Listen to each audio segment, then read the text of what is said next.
உங்களுக்கு தெரிஞ்ச ஒரு 10 கேமர்ஸ்ட்ட போய் ஜாலியான ஃபன்னியான கேம் சொன்னீங்கன்னா அதில் ஸ்டம்பிள் கைஸ் அந்த மாதிரி நிறைய கேம்ஸ் இருந்தாலும் குறிப்பிடத்தக்க கேம் தான் ரோப்ளாக்ஸ். இந்த கேமில் என்ன தான் ஹாரர் கேம் இருந்தாலும் அது ஃபுல்லாக ஃபன்னியான கேம் மாதிரி தான் இருக்கும். நிறைய ஃபன்னியான கேமும் இருக்கும், ஹாரருக்கான கேமும் இருக்கும். அதே மாதிரி ஆனால் அதுலேயும் ஒரு ஹாரரான கேம் இருக்குது. ப்ரோ அதில் உள்ள எல்லா ஹாரர் கேமும் நான் விளையாண்டுருக்கேன், அதெல்லாம் ஃபன்னியாக இருக்கும்னு கேட்டிங்கன்னா இது அப்படி இல்லை.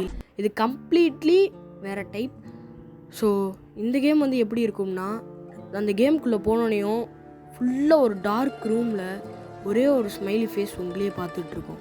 நீங்கள் அது எந்த திசையில் போனாலும் அது உங்களையே தான் பார்க்கும். கொஞ்ச நேரத்தில் கேம் கிராஷ் ஆகி பிளட்டாக வரும்னு சொல்கிறாங்க. இது எந்தளவு உண்மைன்னு தெரில. ஆனால் கேம் கிராஷ் ஆனோடனையும் நீங்கள் வேறு எந்த கேமுக்குள்ளே போனாலோ இல்லை ரோப்ளாக்ஸே அடிக்கடி விளையாண்டாலோ ஒரு டெவில் லாஃப் சத்தம் உங்கள் காதில் விழுவுன்றாங்க.